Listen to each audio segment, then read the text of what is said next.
I'm going to show you guys my process for studying clothes and folds in this video.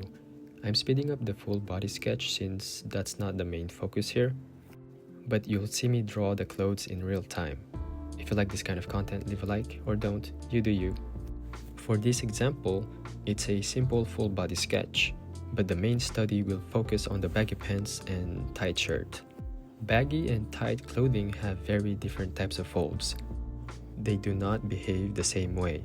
Folds on tight clothes are influenced by tension and compression points, while folds on baggy clothes are mostly affected by gravity.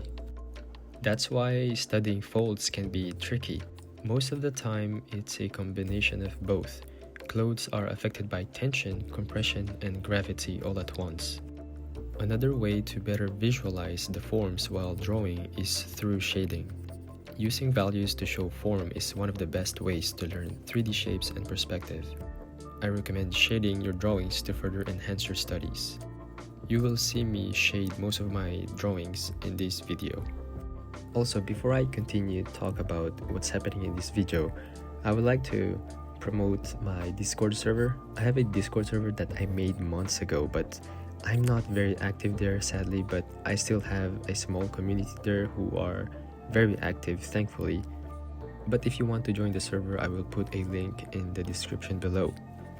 Anyway, the reason why I'm talking about this server is because I added a channel where people can ask me stuff, and so I can answer them one day. I did that in March this year and haven't responded to any of the questions since. So I'm gonna use this video to answer some of the questions asked for me. And the main question that got me really thinking was from Domishi. They asked me, what are the struggles of teaching people art? Your personal struggles trying to explain stuff or teach others. And the reason why that question is so interesting for me is because I learned through YouTube tutorials, through looking at Pinterest pictures, and me trying to teach people is kinda, I don't know, it feels fraudulent, but I know that's not the case. It's just that in my head, I always feel like, man, I am not qualified enough to teach people stuff because even I am struggling with how I do my art. The main struggle I have teaching people art is mainly finding the right words to tell them what to do and to just be more efficient when talking. What I usually do when I teach people art, I mostly talk about my experience on how I manage to learn a topic or a fundamental. I'm not sure if telling people my experience can help people, but I know people can be motivated when they hear someone's experience. But yeah, it's mostly skill issue from my part. I need to learn how to speak better and just have better vocabulary, Like right now, I'm trying to figure out what to say because I'm struggling. Anyways, one of the questions I also got on Discord was from Suzuka, and they asked me in what places how I would like to see my art used in the future. Again, it's about teaching people. I would love to see my art being used to be studied one day. That's why I'm trying to make a bunch of videos on YouTube, hoping it will help people to get better one day. So yeah, short answer, I want my art to be used as inspiration to improve. The next question is a bit lighter, and it's from Neko Tochiru, and they asked me if I listen to music when I'm drawing. If yes, what kind of music? Interestingly enough, I do, and right now I'm mostly listening to League of Legends music songs, mostly the World's Anthem songs, because League of Legends Worlds 2025 is currently happening. I'm still obsessed about the Heaviest the Crown theme song and even the Valorant theme songs like Taking Away, Die For You, and other stuff. But in general, I listen to lo-fi songs. Oh, by the way, we're on the next drawing now. In this study, I decided to do a more dynamic pose than the first one. A bird's eye view and a bit of movement, so you can see more of a compression and tension points of the clothing. This study is more complicated than the first one just because you are forced to think about how the folds compress and how the folds are pulled from the tension points. And I did struggle on this drawing. That's also one of the best way to know if you are learning or not. If you're struggling on drawing something, that means you don't know it yet, and that also means you are going to improve. If you're drawing something and not struggling, that means you already know what you're doing. I know it's common sense, but I always do this where when I want to study something, most of the time I just do the same thing over and over again, and I'm not even struggling. I'm just doing it for the sake of it.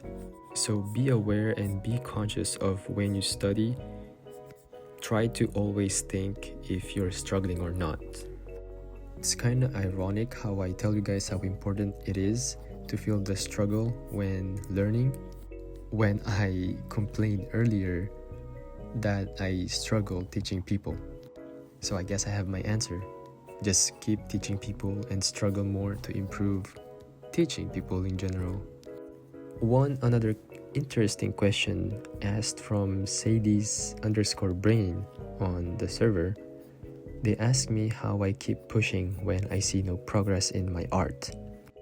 I know that it's important to a lot of people to focus on improving in drawing in general, but I feel like we sometimes get blinded by that full training arc mindset where you solely focus on progressing in art. You just focus on improving on art to the point where drawing is not fun anymore.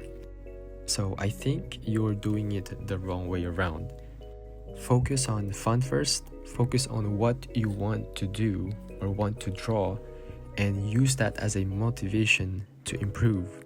For example, me, the main reason why I started drawing is because I found it fun drawing 3D stuff in perspective on a 2D paper. Then that got me inspired to do a manga, and since I wanted to do a manga, I studied the fundamentals to further improve my art skills, if that makes sense. So if you want to keep pushing, just focus on what you want to do, and also do not compare your progress to another artist because you guys are not the same. You have your own pace. Just do not forget the fun. Okay, the next question is a very interesting and a fun one. Grace's Me asked me, what's the hardest game I've ever played? This question actually got me thinking for a while because there are multiplayer games that I play and there are single player games that I do play. Like for example, multiplayer games that are hard for me are FPS games. For example, Valorant. I'm very bad at it because I'm not good at aiming. And there are very hard single player games like Dark Souls games that I barely played. But when it comes to multiplayer games, I think Apex Legends is the hardest personally. I haven't played a lot of multiplayer FPS games, but in Apex Legends you need aiming skills and movement skills, which I don't have. So yeah, I think I peaked gold in that game, and then I gave up. It's still a fun game though. But for the single player game, I think Black Myth Wukong is pretty hard. I mean, it's low-key easier, actually very easy compared to Dark Souls. Anyways, thank you for that very fun and interesting question. Anyways, Artist Sky asked me this next question. When do you consider someone to be a professional artist? I think everyone has a different opinion, but is making money enough, or is there a certain skill level needed to be considered as a professional, or is it working for companies and things like that? art is very subjective, and I don't think you need a certain skill level to be a professional artist. The moment you start making money from your art, that's when your passion becomes a profession. Yes, of course, companies have standards about art skills and stuff, but there are independent artists who gain money without having the same standards as the companies. So I think that's when you become a professional artist. It's when you start making money, I think. For this next sketch though, you can see me just skipping the body sketch and just going straight to the silhouette of the clothing. And it's actually a good way to practice freehanding stuff, where you try to visualize in your head the first step of your sketch and draw the next step right away. The more you freehand stuff, the better you'll get at it. It's very common sense, but people always ask me how I can freehand some of my drawings, and that's the reason. I try to freehand a lot of stuff for a long time. Also, if you want to know more about freehanding, I suggest you to watch Kim Jung-gi on YouTube. He's like the best artist to ever do it. Next question from strawberry_mess. What a great segue. Anyway, how do you find time and inspiration to draw on busy days? To be completely honest, I rarely have inspiration recently, and I think it's more about just dedication. Relying on inspiration will make me very inconsistent when it comes to studying drawing in general, because inspiration comes rarely like motivation. But if I'm dedicated enough to learn, I can have my own schedule when to study. For example, when I'm taking a break, I can just take 10 minutes of studies. Or instead of scrolling on Instagram, I can use that time to draw more before I go back to doing commissions or something. So yeah, I hope that helps. This next question is from Nubu, and they ask me, how does it feel knowing you've got actual fans? I don't know, it doesn't seem real at first until you meet them in real life. I remember when I went to a convention with my partner, and we were at a line to meet a manga artist at the convention. This one person approached us and they told me that they were looking for me because they wanted me to sign their sketchbook or something, I think. It was weird because I rarely showed my face on social media, but that guy told me that he had to find one of my VODs on YouTube to see what I look like so he can look for me in the convention. So that was pretty cool. I like that experience. We're now at the next sketch study. I decided to make the sketch bigger and more dynamic with a bit of movement. You will see me here struggle a bit, but hey, again, talking about struggle, it's good to struggle. Anyways, thank you guys for listening to me and just rant and answer to questions from my Discord. Again, if you want to ask questions, you can join my Discord server, link in the description. But I must stop talking now. I have nothing more to say. Just enjoy the video and subscribe if you want more content from me. And lastly, if you want to further support me, you can go to my Patreon, link at the top of the description. And yeah, I wish you all a great day/evening.